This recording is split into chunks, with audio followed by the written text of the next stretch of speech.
Hi friend, concept management में आपका बहुत बहुत स्वागत है। तो दोस्तों आइए फिर से हम चलते हैं लूसेंट समान विज्ञान का बायोलॉजी में थोड़ा सा बाकी लग गया था, उसमें हम देखते हैं ये दूसरा पार्ट के वीडियो बायोलॉजी का। इसको देखते हैं, बहुत इंपॉर्टेंट क्वेश्चन है जो बीपीएससी दरोगा किसी भी एग्जाम पॉइंट ऑफ व्यू से।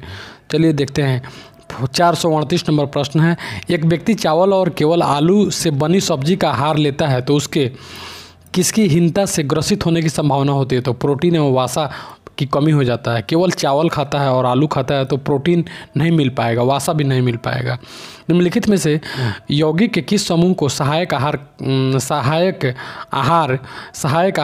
कारक कहा जाता है? तो विटामिन को सहायक आहार कारक कहा जाता है। वसा में घुलनशील विटामिन कौन से है? तो कैल्सीफेरॉल तथा कैरोटीन तथा टेकोफेरॉल है। वसा में घुलनशील विटामिन कैल्सीफेरॉल, कैरोटीन तथा टेकोफेरॉल है। वसा में घुलनशील विटामिन कौन सा नहीं है? तो वसा में बी और सी घुलनशील नहीं है। निम्नलिखित में से कौन सा विटामिन पानी में घुलनशील है? तो पानी में बी और सी घुलनशील है। विटामिन ए को किस नाम से जाना जाता है? तो विटामिन ए को रेटिनॉल के नाम से जाना जाता है। नेक्स्ट, निम्नलिखित में से कौन सा विटामिन ए का उच्चतम स्रोत है? गाजर। निम्नलिखित में से कौन विटामिन ए का प्रचुरतम स्रोत है? तो आम भी है विटामिन ए का। मानव शरीर में विटामिन ए भंडारित होता है तो यकृत में भंडारित होता है। गोल्डन चावल एक प्रचुरतम स्रोत है तो विटामिन ए का। कौन सा विटामिन प्रतिरक्षा प्रदान करता है? तो विटामिन ए। विटामिन ए की कमी से कौन सा रोग होता है? तो रतौंधी होता है। शुष्क छिकोप का मनुष्य में प्रकोप किस विटामिन की कमी से होता है? तो विटामिन ए।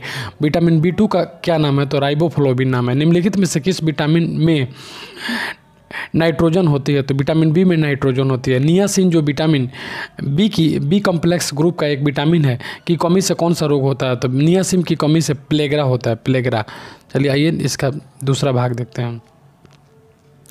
प्लेगरा और स्कॉर्वी क्रमशः कौन से विटामिन की कमी के कारण होता है? तो विटामिन बी3 और विटामिन सी के कारण होता है। विटामिन बी12 में कौन सा धातु आयन उपस्थित रहता है? तो कोबाल्ट रहता है। मसूड़ों से रक्तस्राव, दांतों का गिरना, अस्थियों का भंगुर हो जाना और घाव भरने में देरी निम्नलिखित में से किस विटामिन की कमी से होती है? तो विटामिन सी की कमी से होती है। किस विटामिन की कमी से स्कॉर्वी रोग होता है? विटामिन सी की कमी से होता है।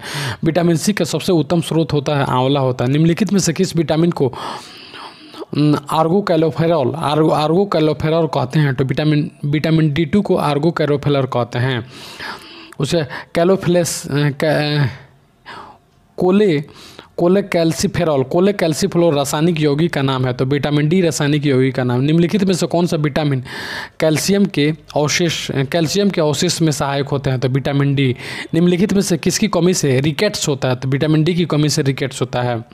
अगर एक व्यक्ति रिकेट्स से पीड़ित है तो व्यक्ति में कमी होती है तो विटामिन डी की कमी होती है। ... में विटामिन की सबसे ज़्यादा होता है तो कॉड लीवर में विटामिन डी सबसे ज़्यादा होता है। मछली से प्राप्त होने वाले कॉड लीवर तेल किस विटामिन से समृद्ध है? Vitamin D. ऐसा कौन सा विटामिन है जिसकी आध्यात्मिक मात्रा से सेवन से शरीर में संग्रहित हो जाते हैं और घातक प्रभाव डालते हैं? तो विटामिन ए और डी। यह विटामिन टेकोफेरॉल होता है। कौन सा विटामिन विटामिन ई को टेकोफेरॉल भी कहते हैं। नेक्स्ट क्वेश्चन हम देखेंगे। निम्न में से कौन सा विटामिन ई का एक अच्छा स्रोत है? तो ताज़ा सब्जियां।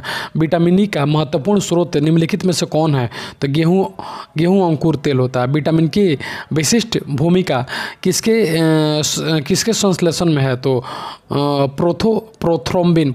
निम्नलिखित विटामिन में से कौन सा एक रक्त स्कंदन में कार्य करता है? तो विटामिन के कार्य करता है। निम्नलिखित में से कौन सा विटामिन प्रति स्कंदन विषों के प्रति विष प्रतिकारक के रूप में प्रयोग किया जाता है? तो विटामिन के। नेक्स्ट क्वेश्चन देखेंगे, इसमें कूट को मिलान करना है तो इसमें विटामिन सी सूची मिलान करना है तो विटामिन सी होता है vitamin C scurvy. Vitamin C की कमी से कौन सा रोग होता है? विटामिन सी की कमी से स्कॉर्वी रोग होता है। उसके बाद फोलिक अम्ल यानी रक्त कल्पता होता है। और विटामिन ए की कमी से कौन से होता है? विटामिन ए की कमी से आपको विटामिन ए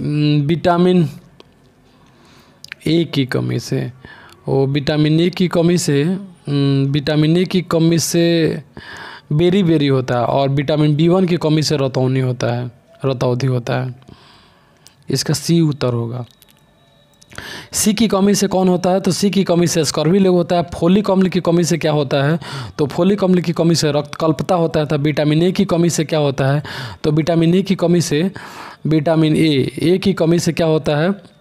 तो ए की कमी से बेरी होता है और विटामिन B1 की कमी से रतौंधी होता है। नेक्स्ट क्वेश्चन देखेंगे, विटामिन और रोग के निम्नलिखित युग्मों में से कौन सा सही है? तो कौन सा सही है?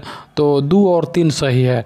2 और 3 विटामिन B1 से विटामिन B1 की कमी से बेरी होता है और विटामिन B1 की कमी से B1 बेरी तथा विटामिन सी की कमी से स्कर्वी रोग होता है। यहाँ पर भी देख लेंगे फिर विटामिन सी स्कर्वी रोग होता है, फोलिक अम्ल रक्तअल्पता होता है, B1 के विटामिन ए की कमी से यहाँ पे थोड़ा सा अंतर हो गया है, विटामिन B1 की कमी से बेरी होता है, विटामिन ए की कमी से रतौंधी होता है। नेक्स्ट क्वेश्चन देखेंगे, विटामिन सी की कमी से स्कर्वी रोग होता है। नेक्स्ट, निम्नलिखित में से किस युग में सही सुमेलित है? तो विटामिन ए वर्णांधता, विटामिन ए से वर्णांधता होता है। तो स्कर्वी होता है, विटामिन के रक्त जमुना होता है, तो विटामिन ए वर्णांधता। कूट नहीं मिल रहा है। निम्नलिखित युगों में से कौन सा सुमेलित नहीं है? तो विटामिन के बांध्यापन ये सुमेलित नहीं है। जबकि थायमिन की कमी से विटामिन बी का नाम है थायमिन, तो बेरी होता है। विटामिन डी से सूखा रोग होता है। तो नियासिन की कमी से प्लेग्रा होता है। निम्नलिखित में से कौन सुमेलित नहीं है? तो विटामिन डी रेटिनॉल को कहते हैं। विटामिन सी का नाम होता है एस्कॉर्बिक अम्ल, विटामिन B1 का नाम होता है थायमिन तथा विटामिन के का नाम होता है नेप्थोक्विनोन तथा विटामिन डी को रेटिनॉल। ये गलत है। निम्नलिखित में से किस युग कौन सा सही सुमेलित है? विटामिन बी, उपयुक्त में से कोई नहीं, उपयुक्त में से एक से अधिक। विटामिन B1 संतरा, विटामिन डी इसमें से कोई सही नहीं है। नेक्स्ट क्वेश्चन हम देखेंगे, निम्नलिखित में से कौन सा युग्म सही सुमेलित है? तो सही सुमेलित नहीं है।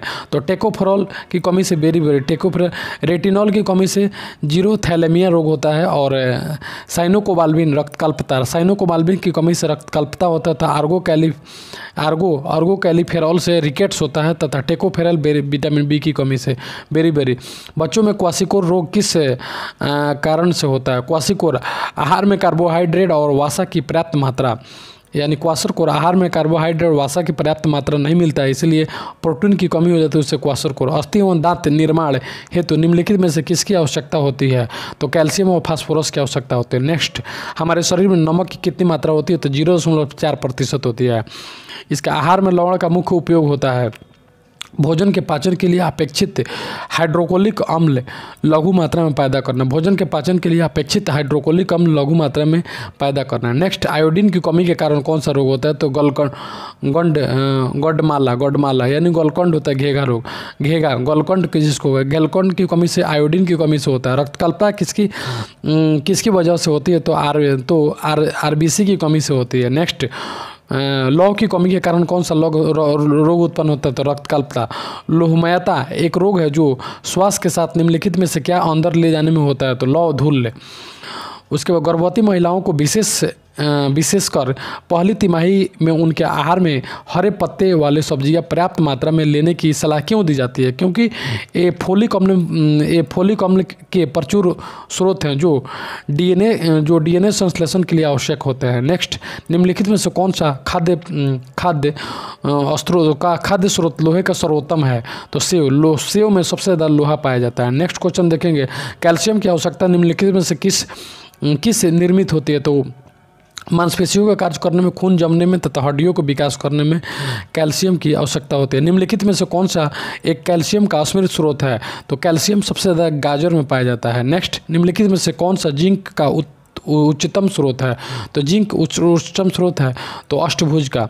नेक्स्ट, मनुष्य के उपयोग के लिए कार्बनिक भोजन को बेहतर क्यों माना जाता है?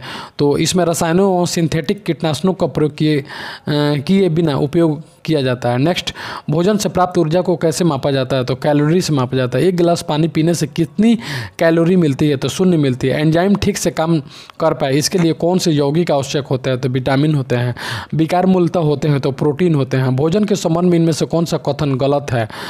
भोजन एक कार्बनिक पदार्थ होता है, ये गलत है। भोजन ऊर्जा प्रदान करता है, कार्बनिक पदार्थ होता है तो रासायनिक प्रतिक्रियाओं से होकर गुजरता है, ये सही है। प्रक्रिया के द्वारा आहार नली में किस तरह भोजन जाता है, तो अंतःग्रहण द्वारा जाता है। भोजन नली की दीवार के संकुचन और प्रसारण को गति कहते हैं, तो कुंचन गति कहते हैं। भोजन प्राय किसमें पचता है, तो छोटी आंत में पचता है। सिग्मोइड कोलन किसका भाग है, तो बड़ी आंत का भाग है। डियाडेनम भाग है, तो डियाडेनम बड़ी आंत का भाग है तथा सिग्मोएड बड़ी आंत तथा डियोडेनम बड़ी आंत का भाग है। एंजाइम एक प्रोटीन होता है। एंजाइम एक बायो उत्प्रेरक भी होता है। नेक्स्ट क्वेश्चन हम देखेंगे,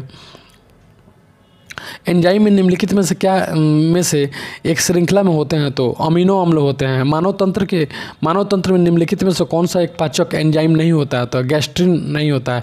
लार किसके पाचन में मदद करते हैं, तो स्टार्च के पाचन में मदद करते हैं। शरीर के किस भाग में पित्त रस का उत्पादन होता है, तो यकृत में होता है। पित्त जमा होता है तो पित्ताशय में जमा होता है। वसा का पाचन करने वाला एंजाइम लाइपेज निम्नलिखित में से किसके द्वारा स्रावित होता है, तो अग्नाशय में स्रावित होता है। लाइपेज द्वारा वसा के जलीय अपघटन पर मिलता है, तो वसीय अम्ल और ग्लिसरॉल मिलता है। नेक्स्ट, मानव के आमाशय में एक्स अम्ल उत्पन्न होते हैं, तो भोजन के पाचन में सहायता करता है। तो एक्स अम्ल कौन होते हैं, तो हाइड्रोक्लोरिक अम्ल होते हैं। निम्नलिखित में से कौन आमाशय रस के एक घटक के रूप में पेट में स्रावित नहीं होता, तो सल्फ्यूरिक एसिड होता है। नेक्स्ट, अंगों की कौन सी प्रक्रिया सही रूप से मेल खाती है, तो पित्ताशय इसका बी होगा, इसका उत्तर पित्ताशय पित्त संग्रहण और रिवल पित्त उत्पत्ति तथा पाचक ग्रंथि इंसुलिन उत्पत्ति, पित्त वाहिका पित्त परिवहन। चलिए इसको देखते हैं फिर से। पित्ताशय पित्त को संग्रहण करता है, लीवर पित्त का उत्पादन करता है, पाचन इंसुलिन उन्मुक्त करता है तथा पित्त वाहिका पित्त का परिवहन करता है। नेक्स्ट, निम्नलिखित में कौन सा कार्बोहाइड्रेट के पाचन का प्रमुख अंत उत्पादन होता है, तो ग्लूकोज होता है। भूख लगने पर कोई व्यक्ति सर्वप्रथम उपयोग करता है अपनी ग्लाइकोजन का उपयोग करता है। भूख लगने पर अपनी ग्लाइकोजन का कोई व्यक्ति उपयोग करता है। नेक्स्ट क्वेश्चन देखेंगे, कौन सा एंजाइम पेट के अंदर प्रोटीन के पाचन में सहायक होती है, तो पेप्सिन प्रोटीन के पचाता है। फेफड़े के प्राथमिक अंग होते हैं, तो श्वसन होते हैं। हमारे फेफड़ों में कोशिकाएं होती है, फेफड़ा में 300 मिलियन कोशिकाएं होती है, याद कर लें। मानव श्वसन में क्या छोड़ा जाता है, तो कार्बन डाइऑक्साइड छोड़ा जाता है। निम्न में से कौन सा अंग मनुष्य के उत्सर्जन तंत्र का अंश नहीं है, तो गर्भाशय उत्सर्जन तंत्र का अंग नहीं है। नेक्स्ट क्वेश्चन देखेंगे, स्तनधारियों में उत्सर्जन का एक महत्वपूर्ण कार्य निम्नलिखित में से कौन सा अवयव करता है, तो गुर्दा करता है। पसीने वाली ग्रंथि मानव शरीर के किस अंग में मौजूद होती है, तो त्वचा में होती है। मनुष्य का कौन सा अंग खून के शुद्धिकरण से संबंधित है, तो गुर्दा। गुर्दे का कार्यात्मक यूनिट क्या होता है, तो नेफ्रॉन होता है। ... मानव में अमोनिया को यूरिया में बदल देता है, तो किडनी जो होता है ना, मानव में अमोनिया को यूरिया में बदल देता है। नेक्स्ट, यूरिया का निर्माण कहाँ होता है, तो यूरिया का निर्माण यकृत लीवर में होता है। यूरिया का सर्वाधिक सांद्रण कहाँ पाया जाता है, तो यकृत शिरा में पाया जाता है। निम्नलिखित में से कौन सा पदार्थ सामान्य मूत्र में पाया जाता है, तो क्रिएटिनिन पाया जाता है। कौन सा पदार्थ सामान्य मूत्र में क्रिएटिनिन पाया जाता है। मूत्र का पीला रंग किसकी मौजूदगी के कारण होता है, तो यूरोक्रोम के कारण होता है। मानव मूत्र का पीला रंग कोलेस्ट्रॉल की वजह से होता है, कोलेस्ट्रॉल की वजह से भी होता है। किस रंग द्रव्य की उपस्थिति के कारण मानव में मल का रंग पीला होता है, तो एमिलेस के कारण होता है। एमिलेस के कारण मल का रंग पीला होता है। पसीना शरीर को ठंडा करता है क्योंकि वाष्पीकरण के लिए गुप्त ऊष्मा की आवश्यकता होती है। वाष्पीकरण के लिए गुप्त ऊष्मा की आवश्यकता होती है, इसलिए पसीना शरीर को ठंडा करता है। नेक्स्ट क्वेश्चन देखेंगे, मानव शरीर की किन कोशिकाओं में सबसे कम पुनर्योजन शक्ति होता है, तो मस्तिष्क कोशिकाओं में होता है। मानव मस्तिष्क का वजन कितना होता है, शरीर के वजन का लगभग 2% होता है। शरीर के वजन का 2% होता है। मानव मस्तिष्क का कौन सा हिस्सा बुद्धि, स्मृति और भावनाओं का केंद्रक होता है, तो सेरिब्रम होता है। मानव मस्तिष्क का कौन सा भाग भूख, प्यास तथा निद्रा का केंद्र है, तो हाइपोथैलेमस निद्रा का केंद्र है। मनुष्य में ताप नियमन को डॉट डॉट डॉट द्वारा नियंत्रित किया जाता है। हाइपोथैलेमस से टेम्परेचर नियंत्रित किया जाता है। नेक्स्ट क्वेश्चन, प्रेरक कौशल मस्तिष्क के कौन से भाग के साथ संबंधित है? तो ललाट भाग होता है। मानव मस्तिष्क की कौन सी पाली श्रवण से संबंधित है? तो शंख पाली श्रवण से संबंधित है। मस्तिष्क का कौन सा भाग मोटर नियंत्रण में महत्वपूर्ण भूमिका अदा करता है? तो सेरिबेलम। मस्तिष्क का कौन सा भाग मोटर नियंत्रण महत्वपूर्ण भूमिका? सेरिबेलम। मस्तिष्क में दृश्य सूचना के विकोडन और व्याख्या का संबंध किससे है? तो मितीय पाली से है। उसके बाद है प्रतिवर्ती क्रियाओं का नियंत्रण केंद्र कहाँ पर है? तो कशेरुकी रज्जु में होता है। संतुलन की अनुभूति किससे होती है? तो अनुमस्तकीय संतुलन में होती है। मस्तिष्क जिम्मेवार होता है तो उपयुक्त तीनों के लिए। तो तीनों कौन कौन है?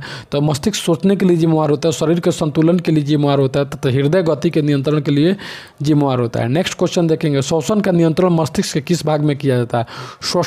श्वसन मेडुला तथा आब्लागेंटा के रूप में किया जाता है, के भाग में किया जाता है। नेक्स्ट, आंतरिक गति निर्धारण मानव शरीर के निम्नलिखित अंगों में से कहाँ स्थित होता है? तो दिल में होता है। मानव हृदय में कक्षों की संख्या कितनी होती है? तो मानव हृदय में कितने कक्ष होते हैं? तो 2 होना चाहिए, 2 होते हैं। सामान्य व्यक्ति में, इसको कमेंट करेंगे दोस्तों, 550 क्वेश्चन। सामान्य व्यक्ति में दिल की धड़कन की औसत दूरी होती है, दिल की धड़कन की औसत दर 82 होती है। नेक्स्ट क्वेश्चन देखेंगे, मानव शरीर के पल्स दर की जांच क्यों की जाती है? तो दिल की फंक्शनिंग जांच के लिए की जाती है। नेक्स्ट क्वेश्चन, हृदय की धड़कन गति निम्नलिखित में से किससे बढ़ती है? तो अनुकंपी तंत्रिका से बढ़ती है। निम्नलिखित कथनों में से कौन सा एक हृदय की ध्वनि के संदर्भ में सही है? तो हृदय की ध्वनियाँ हृदय के बल्बों के खुलने और बंद होने के कारण होती है। नेक्स्ट क्वेश्चन देखेंगे, नेक्स्ट क्वेश्चन कह रहा है कि लौ डप ध्वनि किसकी क्रिया के कारण उत्पन्न होती है? तो हृदय की क्रिया के कारण उत्पन्न होती है। मानव कलाई में नाड़ी स्कंदन करती है, तो उसी दर पर जिस दर पर हृदय करता है तो उसी दर पर नाड़ी भी करते हैं। निम्नलिखित में से वह वैज्ञानिक कौन है जिसने पहली बार रुधिर परिसंचरण की व्याख्या की? तो विलियम हार्वे। पेसमेकर का कार्य होता है दिल की धड़कन प्रारंभ करना कार्य है। चलिए, दिल का दौरा किसके कारण होता है? हृदय में रक्त आपूर्ति की कमी हो जाती है तो दिल का दौरा पड़ता है। मानव शरीर में सबसे बड़ी धमनी कौन है? तो महाधमनी। धमनियाँ रक्त का वहन करती है जो कि भारी होती है, तो ऑक्सीजन से भारी होती है, रक्त का वहन करती है। निम्नलिखित में से कौन सा अशुद्ध रक्त संचार करता है? तो पल्मोनरी धमनी अशुद्ध रक्त संचार करता है। कौन सी रक्त वाहिनियाँ साफ फेफड़ों से रक्त में ले जाई जाती है? तो फुफ्फुस शिरा। मानव शरीर का रक्त बैंक कहलाता है, तो पलीहा कहलाता है। रक्त प्रवाह से हवा के बुलबुले का होना जीवन के लिए क्यों खतरनाक होता है? तो रक्त के प्रवाह से बाधा उत्पन्न हो जाता है। नेक्स्ट क्वेश्चन हम देखेंगे, मानव शरीर में खून के शुद्धिकरण की प्रक्रिया को क्या कहते हैं? तो डायलिसिस कहते हैं। निम्नलिखित में से किसकी भित्तियों पर रक्त द्वारा डाले गए दबाव को रक्तदाब कहा जाता है? तो धमनियों द्वारा। जब एक व्यक्ति वृद्ध हो जाता है तो सामान्यतः उसका रक्तदाब घट जाता है। एक किशोर अवस्था मनुष्य में सामान्य रक्तदाब कितना होता है? 120 से जाता है तथा 80 से लौटता है, 120/80। निम्नलिखित उपकरणों में से किसको रक्तचाप नापने के लिए प्रयुक्त होता है? तो रक्तचाप एस्पिगमेनोमीटर से मापा जाता है। एस्पिगमेनोमीटर निम्नलिखित में से रक्तचाप को मापता है? तो धमनियों के रक्तचाप को मापता है, धमनियों के रक्तचाप को मापता है। मनुष्य में सामान्यतः निरन रुधिर शर्करा स्तर प्रति 1000 मिलीलीटर होती है, तो 80 से 100। मानव रुधिर में कोलेस्ट्रॉल का सामान्य स्तर कितना होता है? कोलेस्ट्रॉल होता है 140 से 180 mg% होता है। वयस्क मानव शरीर में हड्डियों की संख्या होती है 206 होती है। नवजात शिशु में लगभग कितनी हड्डियाँ होती है? नवजात में 300 होती है, तो जबकि वयस्क में 200। मनुष्य की खोपड़ी में हड्डियों की संख्या 8 होती है। मनुष्य के शरीर में फसलियों की संख्या कितनी होती है? तो फसली 12 होती है, याद कर ले 12। मनुष्य में मेरुदंड से कितनी जोड़ी तंत्रिकाएं निकलती है? मेरुदंड से 31 जोड़ी तंत्रिकाएं निकलती है। मानव spinal column dot dot dot हड्डियों से बना होता है तो 33। मानव स्पाइनल 33 हड्डियों से जोड़ कर बना होता है स्पाइनल।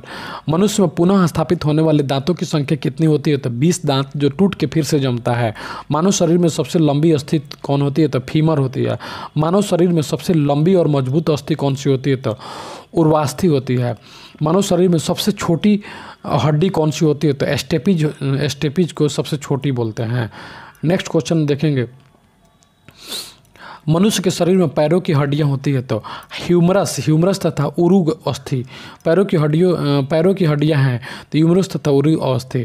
मानव शरीर में दो हड्डियां आपस में कैसे जुड़ी रहती हैं तो अस्थि बंध यानी लिंगमेटस से अस्थि बंध से जुड़ी रहती है। मनुष्य के शरीर में बटेरबा निम्न में से किसका भाग है तो रीढ़ की हड्डी का भाग है। निम्नलिखित में से कौन सी एक अक्षीय हड्डी है तो कंधा अक्षीय हड्डी है। डॉट डॉट डॉट एक मानव हड्डी का जोड़ है तो माइक्रो एक मानव हड्डी का जोड़ है। हमारे शरीर में कुल कितनी मांसपेशियां होती है तो 639 मांसपेशियां 639 होती है। मानव शरीर में अनैच्छिक मांसपेशियां कहाँ होती है तो दिल में होती है। नेत्र गोलक को नियंत्रित करने के लिए कितनी मांसपेशियों का इस्तेमाल किया जाता है। नेत्र गोलक को नियंत्रित करने के लिए 6 मांसपेशियों का उपयोग किया जाता है। निम्नलिखित में से कौन सा अंग मानव महिला प्रजनन प्रणाली से संबंधित नहीं है तो शुक्र वाहिका। मानव शरीर के निम्नलिखित भागों में से किस एक में शुक्राणु डिम्ब को निषेचित करता है तो डिम्ब वाहिनी नली करता है। कृत्रिम बीर्ज सेचन प्रक्रिया में निम्नलिखित में से किसको स्त्री के गर्भाशय में प्रविष्ट कराया जाता है तो केवल शुक्राणु प्रविष्ट कराया जाता है। नेक्स्ट क्वेश्चन देखेंगे, निम्नलिखित में से कौन सी स्थिति टेस्ट ट्यूब बेबी की परिघटना को सही रूप से निरूपित करती है। जब निषेचन बाह्य होता है और विकास आंतरिक होता है तब टेस्ट ट्यूब बेबी काम करता है। एमनियोसेंटोसिस एक तरीका है जो बताता है भ्रूण के लिंग को बताता है। एमनियोसेंटेसिस जो अल्ट्रासाउंड के माध्यम से भ्रूण को लिंग को बताता है। एमनियोसेंटोसिस भ्रूण के लिंग को बताता है, याद रखें। निम्नलिखित में से कौन सा अंग एक ग्रंथि नहीं है तो पित्ताशय एक ग्रंथि नहीं है, जबकि अधिवृक्क पीयूष और जिगर एक ग्रंथि है। मानव शरीर में सबसे बड़ी ग्रंथि कौन होती है तो लीवर होती है। लीवर सबसे बड़ी ग्रंथि होती है। नेक्स्ट क्वेश्चन हम देखेंगे, मानव शरीर में सबसे बड़ी अंतःग्रस्ती निम्न में से कौन सी होती है तो थायराइड अंतःग्रस्ती बहुत बड़ी होती है। मानव शरीर में सबसे छोटी अंतःग्रस्ती निम्नलिखित से कौन सी होती है तो पीयूष ग्रंथि सबसे छोटी होती है। थायराइड ग्रंथि का स्थान क्या होता है तो गला होता है। गल ग्रंथि का क्या कार्य है तो उपापचय का नियंत्रण करना। निम्नलिखित में से कौन सा हार्मोन थायराइड ग्रंथि द्वारा स्रावित नहीं होता है तो थायमिन जो होता है थैमोसिन थायराइड ग्रंथि द्वारा निरूपित नहीं होता है। निम्नलिखित में से कौन मास्टर ग्रंथि कहलाती है तो पीयूष ग्रंथि को मास्टर ग्रंथि कहते हैं।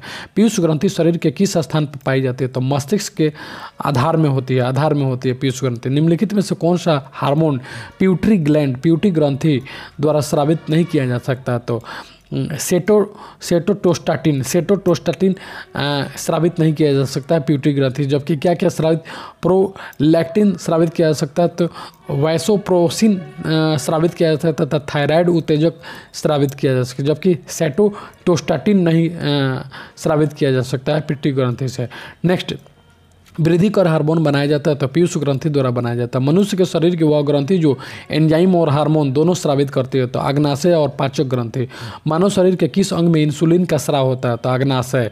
निम्नलिखित में से कौन सा हार्मोन मानव शरीर में कोशिकाओं द्वारा ग्लूकोज के अंतरण के लिए अनिवार्य है तो इंसुलिन। कौन सा हार्मोन रक्त में शर्करा की मात्रा नियंत्रित करता है तो इंसुलिन करता है। पैनक्रियाज की कोशिकाएं जो इंसुलिन उत्पन्न करती है क्या कहलाती है तो आइलेट्स ऑफ लैंगरहैंस कहलाती है। मानव शरीर में आइलेट्स ऑफ लैंगरहैंस कहाँ पाए जाते हैं तो अग्नाशय में पाए जाते हैं। इंसुलिन क्या होता है तो रुधिर शर्करा को बढ़ाती है। इंसुलिन जो होता है रुधिर शर्करा को क्या करती है बढ़ाती है। इंसुलिन है तो इंसुलिन एक प्रोटीन है। निम्नलिखित में से कौन सी ग्रंथि सेक्स हार्मोन का स्राव करती है तो एड्रिनल ग्रंथि सेक्स हार्मोन का स्राव करती है। मनुष्य में निम्नलिखित में से कौन सा आपातकालीन हार्मोन है तो एड्रिनल को आपातकालीन हार्मोन बोलते हैं। मानव शरीर में रक्तचाप नियंत्रित होता है तो थाइमस ग्रंथि के द्वारा। थाइमस ग्रंथि जिस हार्मोन को पैदा करती है उसे क्या कहते हैं तो उसको थाइमोसिन कहते हैं। मानव शरीर में निम्नलिखित हार्मोनों में से कौन सा रक्त कैल्शियम और फास्फोरेट का विनिमय करता है तो परावर्तु हार्मोन करता है। हार्मोन उदाहरण है तो साइटोसिन का उदाहरण। निम्नलिखित में से कौन सा एक एंटी डाययूरेटिक हार्मोन है? एंटी डाययूरेटिक हार्मोन है वैसोप्रेसिन है। मानव शरीर में प्रोटेस्ट एक क्या है? ग्रंथि है। प्रोटेस्ट एक ग्रंथि है। और आंसू ग्रंथि कहाँ पाई जाती है? तो नेत्र गुहा में पाई जाती है। मीबोमियन ग्रंथि कहाँ किस में स्थित होती है? तो आँख में।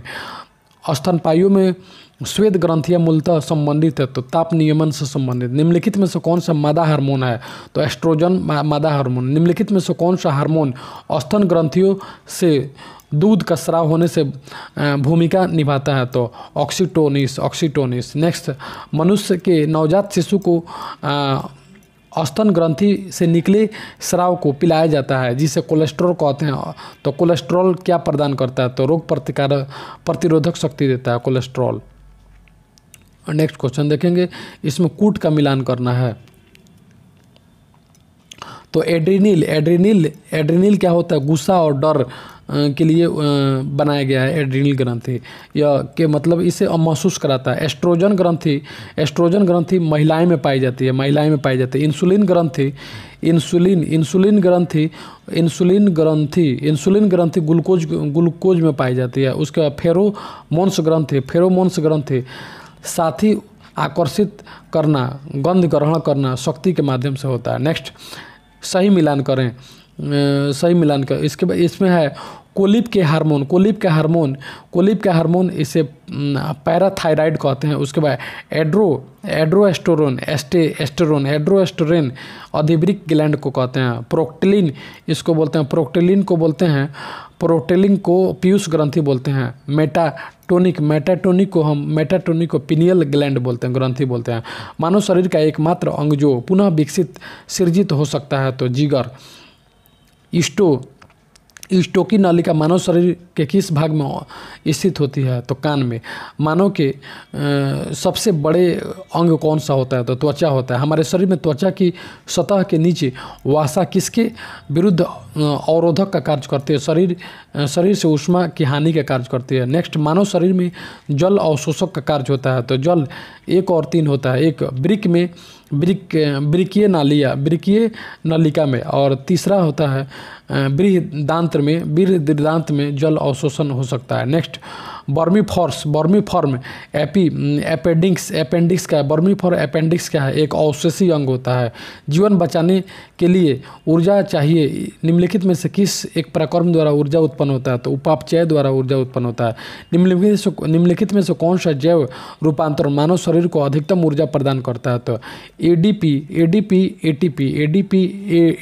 और एटीपी ऊर्जा प्रदान करता है। नेक्स्ट क्वेश्चन हम देखेंगे, 2 पेज और है। जिम्नेस्टिक निम्न में से किसका अध्ययन किया जाता है? तो अनुवांशिकता और विचरण का अध्ययन किया जाता है। किसके द्वारा? अनुवांशिकता के विज्ञान को अनुवांशिकी कहा जाता है। तो अनुवांशिकी कहा जाता है डब्ल्यू वाटसन के द्वारा। आधुनिक अनुवांशिकी का जनक किसे कहते हैं? तो गेगर मेंडल को कहते हैं। और अनुवांशिकता के नियम किसने प्रस्तावित किए? तो गेगर मेंडल।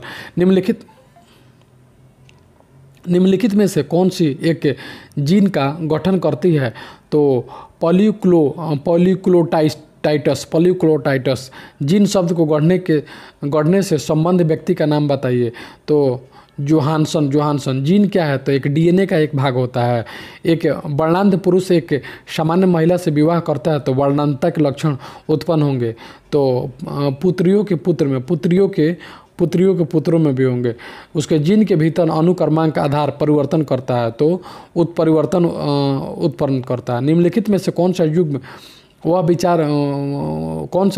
विचार है कि नई प्रजातियों का विकास उनके परिभाषित लक्षणों में अचानक और अप्रत्याशित परिवर्तन के कारण हुआ है? तो उत्परिवर्तन का सिद्धांत किसके द्वारा था? ह्यूगो डी ब्रिज के द्वारा दिया गया था। अनुवांशिकता अभियांत्रिकी का दूसरा नाम क्या है? तो पुनः संयोजन डीएनए प्रौद्योगिकी है। अपराधी को पहचानने के लिए फॉरेंसिक विभाग निम्नलिखित में से किस तकनीकी का प्रयोग करता है? तो डीएनए फिंगरप्रिंट का प्रयोग करता है। डीएनए अंगुली छाप तकनीकी का उपयोग किसके संसूचन के लिए किया जाता है? तो विवादित जनकता के लिए किया जाता है। नेक्स्ट क्वेश्चन हम देखेंगे, नेक्स्ट क्वेश्चन का होता है डीएनए परिरक्षण के संबंध में विष का पता लगाएं।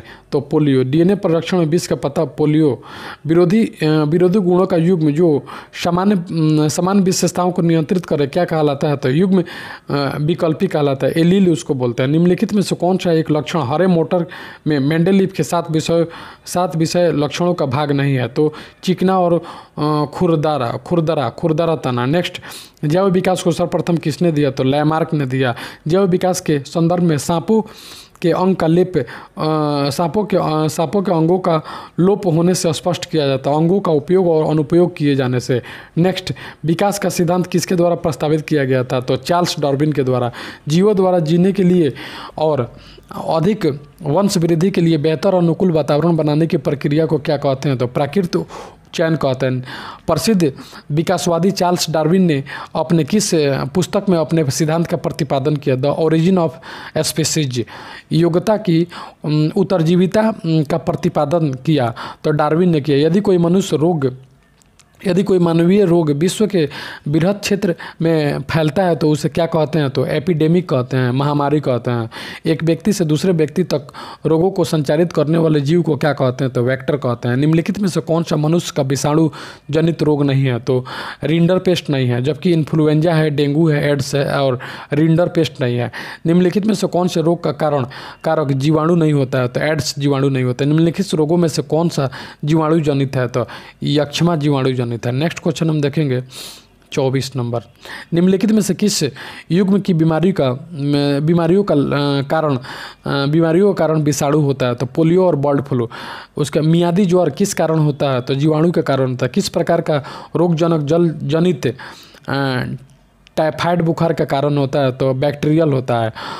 अगर कचरा पीने के पानी में मिल जाए तो कौन सी बीमारी फैलेगी? टाइफाइड फैलेगी। श्वेत प्लेग को आमतौर पर किस नाम से जाना जाता है? तो क्षय रोग के नाम से जाना जाता है। ट्यूबरकुलोसिस के विरुद्ध मुख्यतः कौन सी वैक्सीन का उपयोग किया जाता है? BCG का प्रयोग किया जाता है। डॉट्स नामक इलाज किस बीमारी के लिए किया जाता है? तो क्षय रोग के लिए। इन्फ्लुएंजा रोग होता है तो विषाणु से। जुकाम का कारण होता है तो विषाणु होता है। निम्न में कौन सा रोग संक्रमक है? तो डिप्थीरिया संक्रमक है, जो कि गठिया कैंसर मधुमेह नहीं है। निम्नलिखित में से कौन सा जल जनित रोग है? हैजा। DPT वैक्सीन में P किससे संबंधित करता है? तो पर्टुसिस को DPT में P पर्टुसिस होता है। DPT टीका निम्नलिखित में से किस प्रकार का होता है? तो एक संयुक्त टीका होता है। लेप्रोसी बेसिलस का आविष्कार किसने किया था? तो हैंसेन ने किया था। कुष्ठ रोग, लेप्रोसी को हैंसेन रोग के नाम से भी जाना जाता है, हैंसेन रोग के नाम से जाना जाता है। कौन सा बैक्टीरिया निमोनिया रोग का कारण होता है? तो काइक निमोनिया रोग का कारण। एड्स होता है तो एड्स विषाणु से होता है। एड्स किससे होता है? तो विषाणु से होता है। नेक्स्ट क्वेश्चन देखेंगे। निम्नलिखित में से कौन से एक विकल्प द्वारा HIV एक व्यक्ति से दूसरे व्यक्ति द्वारा प्रसारित होता है? तो मच्छर काटने से, यौन संबंध से, एक ही सुई का उपयोग करने से, स्तनपान करने से।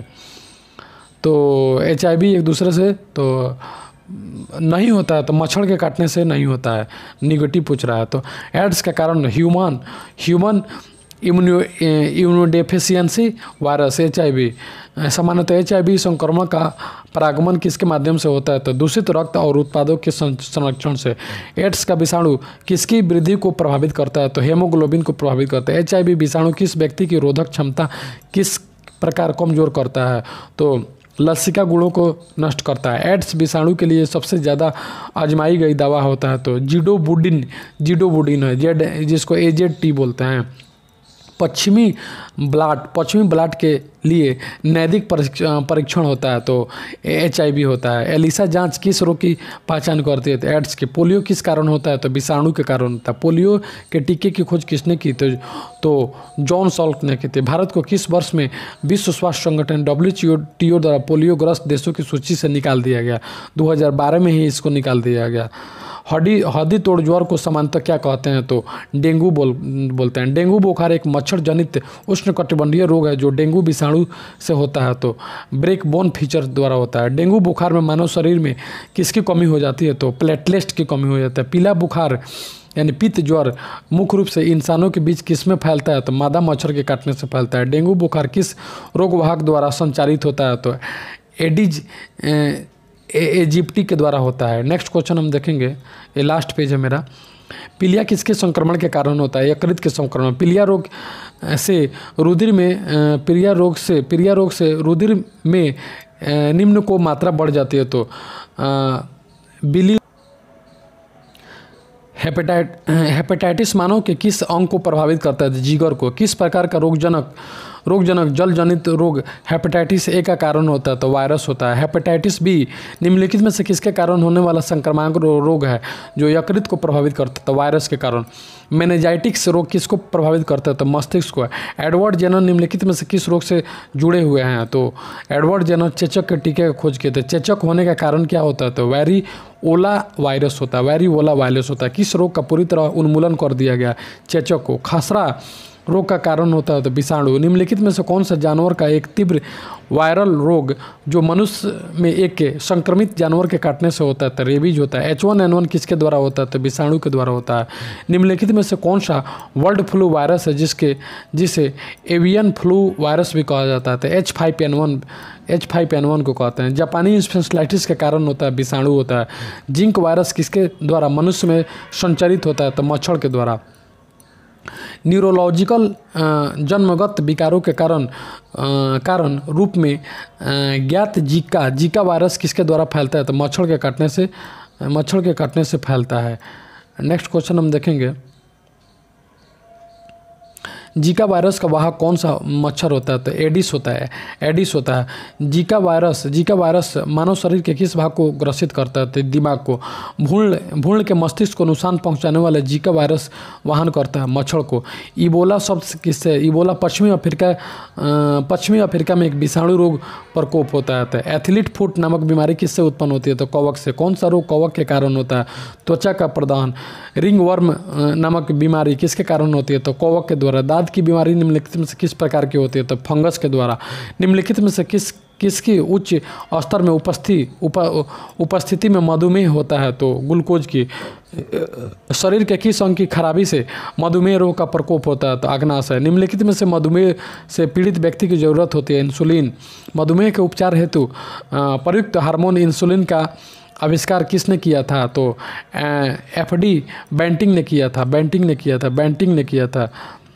मानव शरीर में कोशिका वृद्धि एवं विभेदन अनियंत्रित एवं नियमित होते हैं, किंतु कैंसर कोशिकाओं में इन नियामक क्रियाविधियों के खराब हो जाने से शुद्धम एवं दुर्दम अबूर्द बनने लगते हैं। नेक्स्ट क्वेश्चन देखेंगे, कैंसर के ऊतकों की जांच के लिए की जाती है तो बायोप्सी टेस्ट की जाती है। यदि कोई कैंसर से पीड़ित है तो उसे कैसे दिखना चाहिए? उसे कैसे दिखाना चाहिए?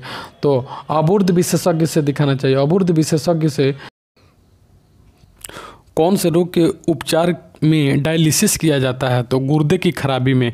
सामान्यतः निम्नलिखित में से कौन सा कैंसर का कारक नहीं है?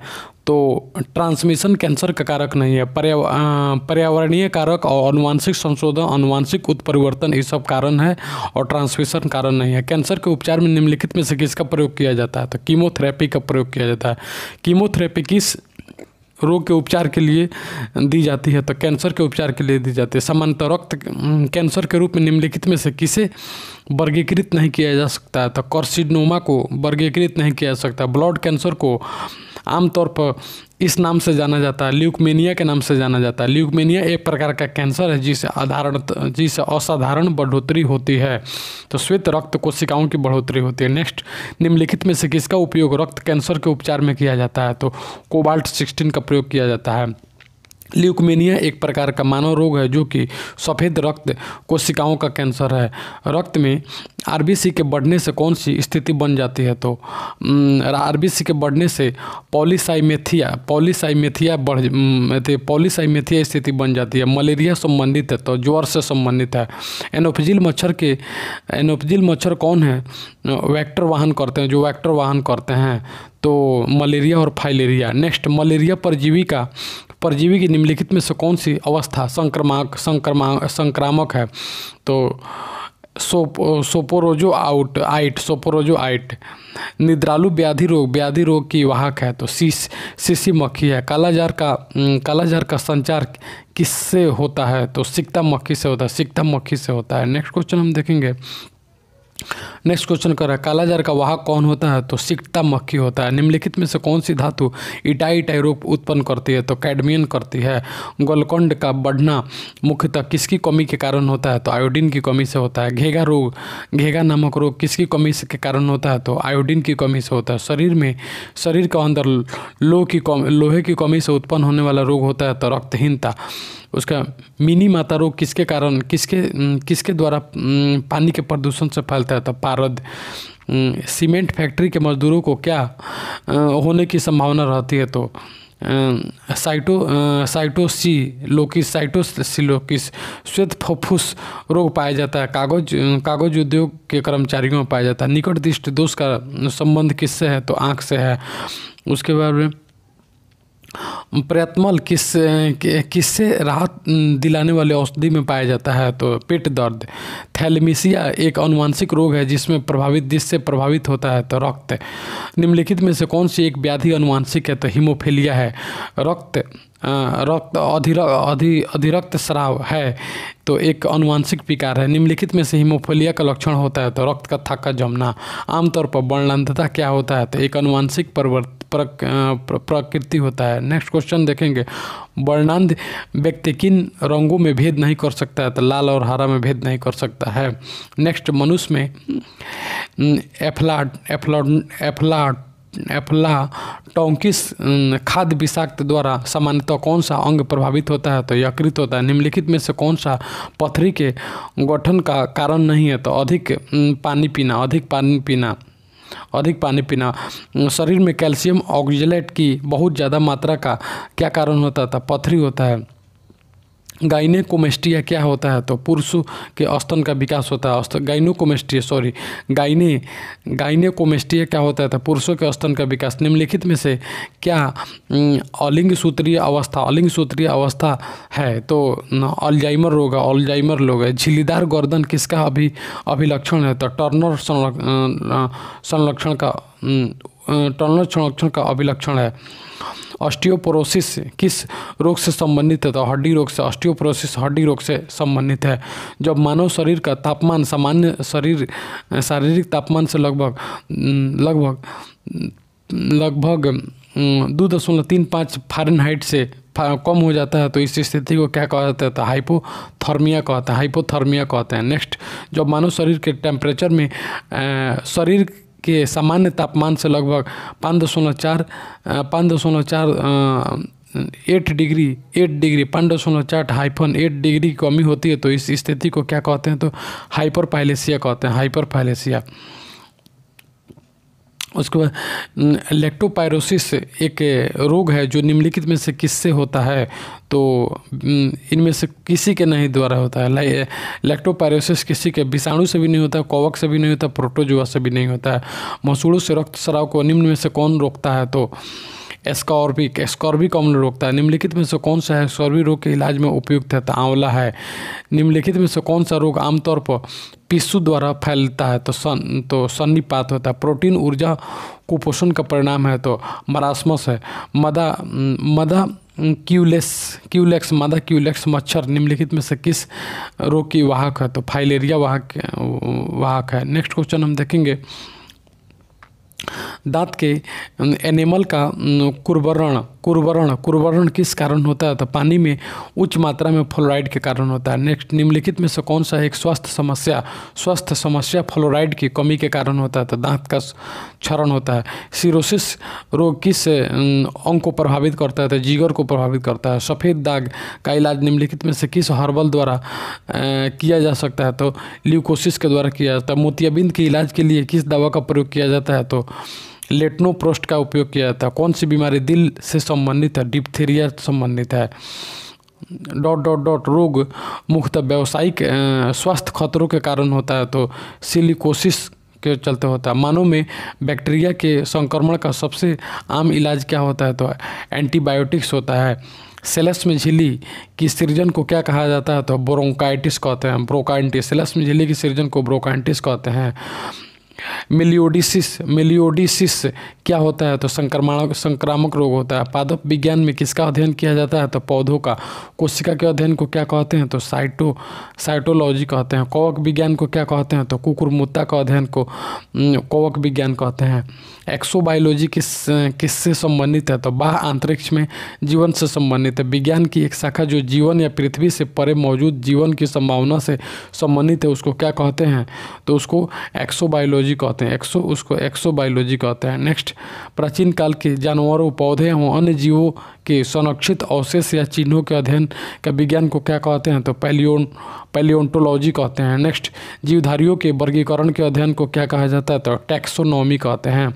निषेचन, विकास तथा विभाजन और विभिन्नता के अध्ययन को किस नाम से जाना जाता है? तो भ्रूण विज्ञान के नाम से जाना जाता है। सब्जी के लिए काम आने वाले पौधे के अध्ययन को क्या कहते हैं? ओलेरी कल्चर कहते हैं। वृक्ष संवर्धन किसका अध्ययन है? तो वृक्षों एवं वनस्पति की खेती का अध्ययन है। नेक्स्ट, निम्नलिखित में से कौन सा एक सही सुमेलित नहीं है? तो सब्जियों की खेती हॉर्टिकल्चर, सब्जियों की खेती हॉर्टिकल्चर ये गलत है। फूलों की खेती को फ्लोरिकल्चर कहते हैं। फसलों की खेती को एग्रोनॉमी कहते हैं तथा फलों की खेती को पोमोलॉजी कहते हैं। नेक्स्ट क्वेश्चन देखेंगे, निम्नलिखित में से कौन सा एक मकड़ियों का अध्ययन है? तो आर्केनोलॉजी है। एंटोमोलॉजी एक विज्ञान है जिसमें निम्नलिखित में से किसका अध्ययन किया जाता है? तो कीटों का अध्ययन किया जाता है। सोरोलॉजी का अध्ययन किसको सोरोलॉजी में छिपकली का अध्ययन किया जाता है। तो पक्षी विज्ञान किसका अध्यक्ष है? पक्षी विज्ञान किसका अध्ययन है? तो पक्षी का अध्ययन है। ऑर्निथोलॉजी किसका अध्ययन होता है? तो सपने का अध्ययन को ऑर्निथोलॉजी कहते हैं। टॉक्सिकोलॉजी किसका अध्ययन होता है? तो जहर का। टॉक्सिकोलॉजी जहर का होता है। नेफ्रोलॉजी के साथ जुड़ा हुआ है तो गुर्दा। ऑन्कोलॉजी किस बीमारी के उपचार से जुड़ा हुआ है? तो कैंसर से। निम्नलिखित में से चिकित्सा विज्ञान की कौन सी शाखा प्रशाखा यकृत के उपचार और अध्ययन से संबंधित है? तो हेप्टोलॉजी। नेक्स्ट क्वेश्चन हम देखेंगे। नेक्स्ट क्वेश्चन है, विज्ञान जिसमें पशु मानव शारीरिक संरचना का विच्छेदन द्वारा सीखा जाता है तो उसको एनाटॉमी कहते हैं।